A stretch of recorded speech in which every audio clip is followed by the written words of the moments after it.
ঝোলটাও রান্না করে দেবো। এখানে জিরে সম্বার দিয়ে দিয়েছি, শুকনো মরিচ দিয়ে। মাঝে মাঝে শর্টকাটে এভাবে রান্না করে ফেলি।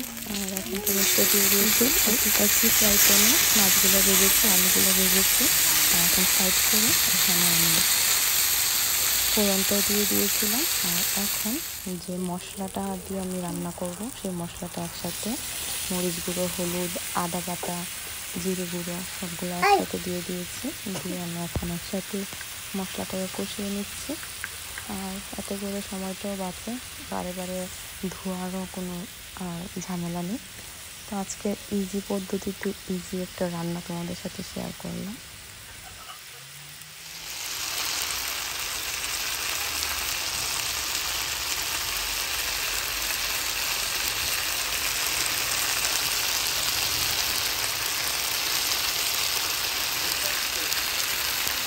ঝোল দিয়ে দিয়েছি জল, আর এখন সিদ্ধ হয়ে গেলে নামিয়ে নেব। এরকম পাতলা ঝোল আমার খুব ভালো লাগে খেতে, বিশেষ করে গরম। এখন আমাদের ভালোই গরম পড়েছে।